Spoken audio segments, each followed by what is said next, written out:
नमस्कार दोस्तों, मैं हूं आपका दोस्त विक्रम सिसोदिया और आप देख रहे हैं सिंपल समाचार।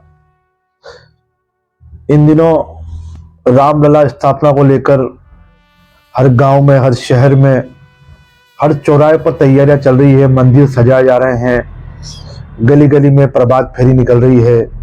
कुल मिलाकर रामलला की स्थापना को लेकर पूरे देश में त्योहार यानी दीपावली जैसा माहौल है।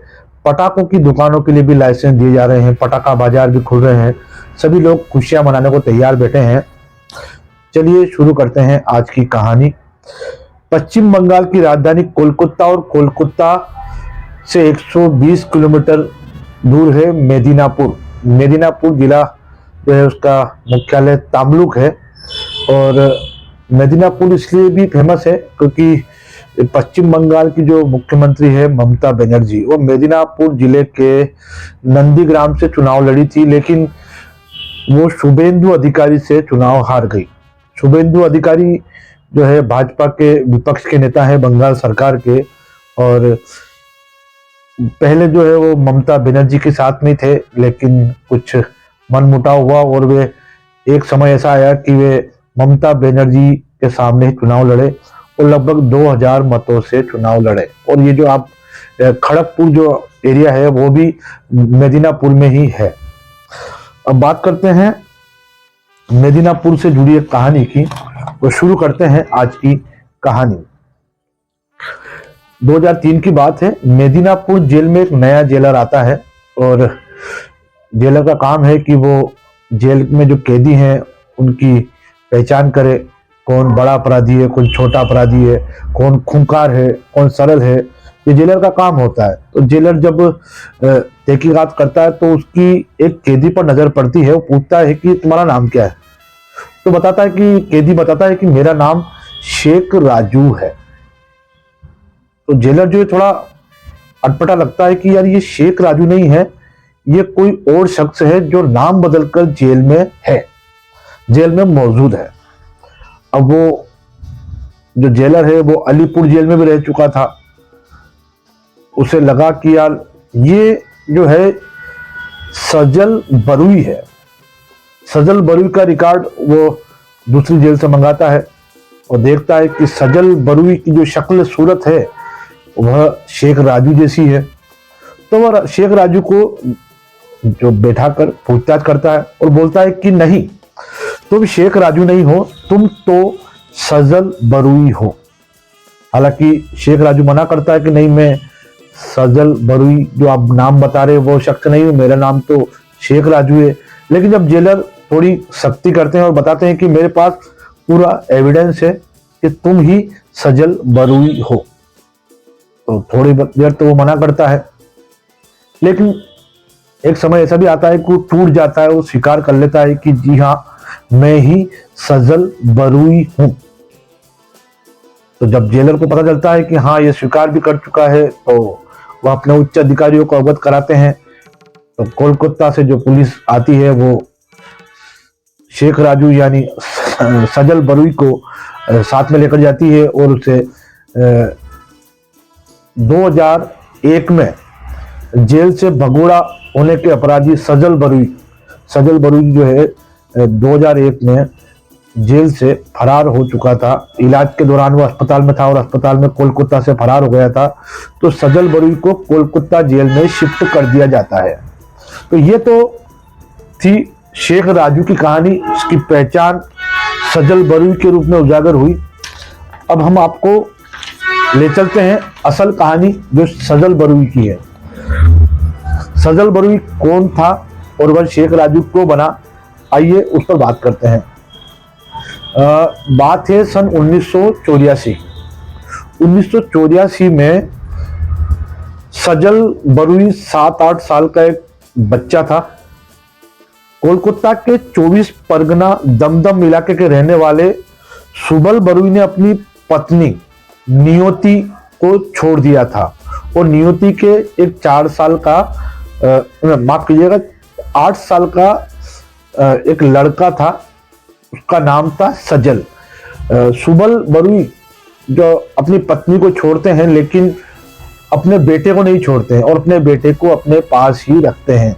अब सुबल बरुई जो सजल के पिता हैं वो दूसरी शादी कर लेते हैं, और दूसरी शादी करते हैं वो मीनाती नाम की एक महिला से। अब मीनाती से 3-4 साल बाद उस सजल को सौतेला भाई दुनिया में आता है। अब सजल भी सब देख रहा है कि मुझे सौतेलापन मिल रहा है और एक भाई भी आ गया है, और लगभग माफ कीजिएगा, थोड़ा सर्दी का मौसम भी है, थोड़ा खांसी भी है, सर्दी भी है।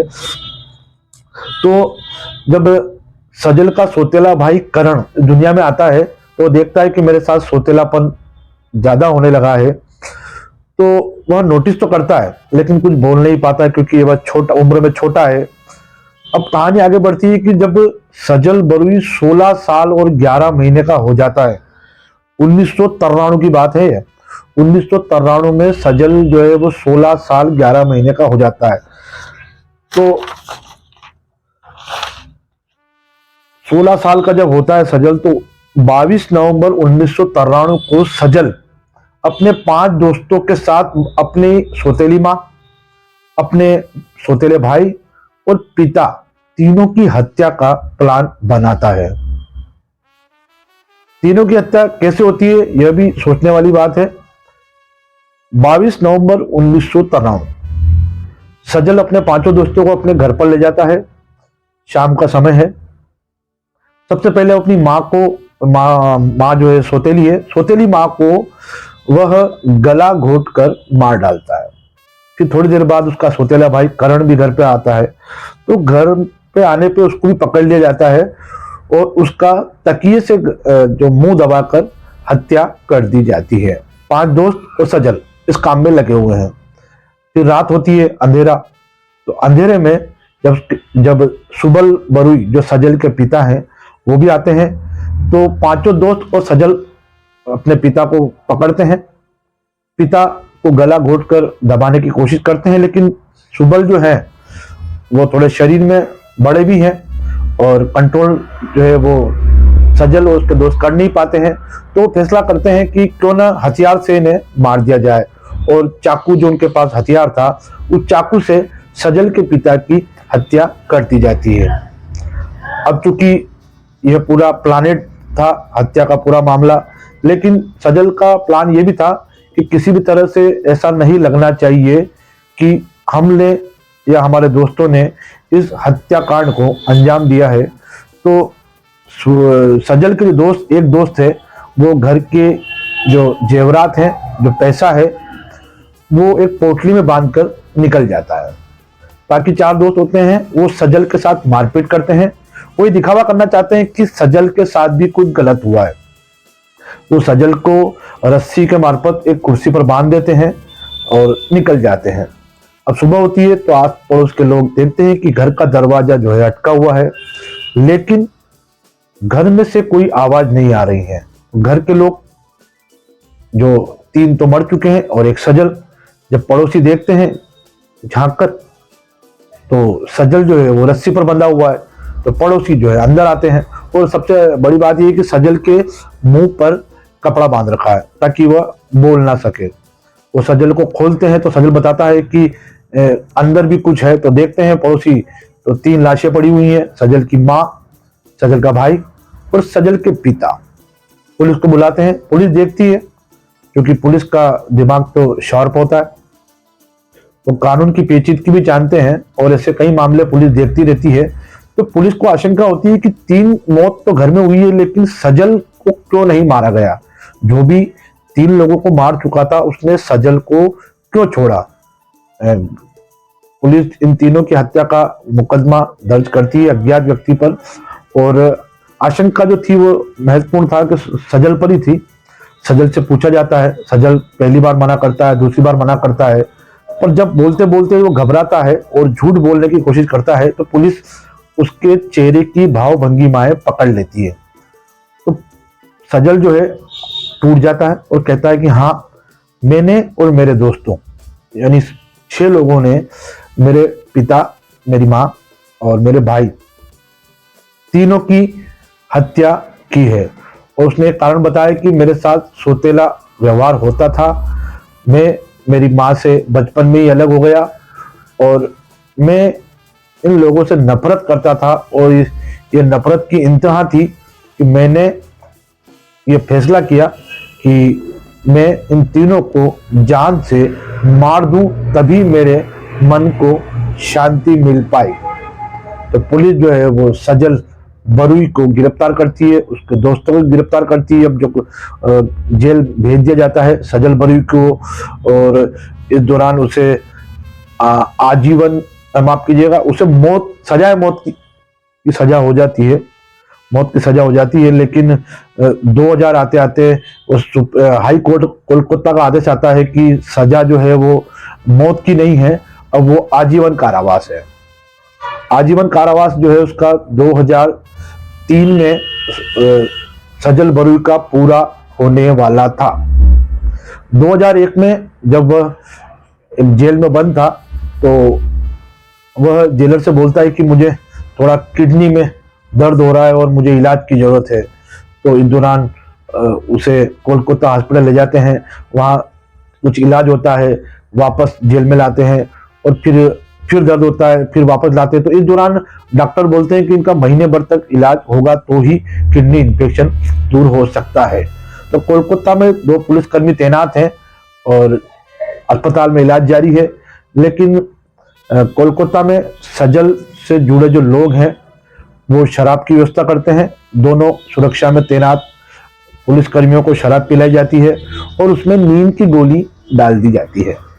पुलिस कर्मी जो है वो दोनों बेहोश, और सजल अस्पताल से चोरी चुपके भाग जाता है। और भाग कर जाता कहाँ है? मुंबई 2 साल गुजारता है, वहाँ एक लड़की से उसे प्यार होता है, उससे शादी करता है, लेकिन इनकम ऑफ सोर्स कुछ था नहीं। तो सजल जो है वापस कोलकाता तरफ आता है और आसनसोल में अपनी पत्नी को रखता है और कोलकाता में आकर काम ढूंढता है। काम उसे मिल नहीं पाता तो वह अपराध जगत से जुड़े लोगों से, जो उसके साथ जेल में थे, उन्हीं लोगों के संपर्क में आता है और वापस अपराध में लग जाता है। इस दौरान मेदिनापुर का एक एरिया है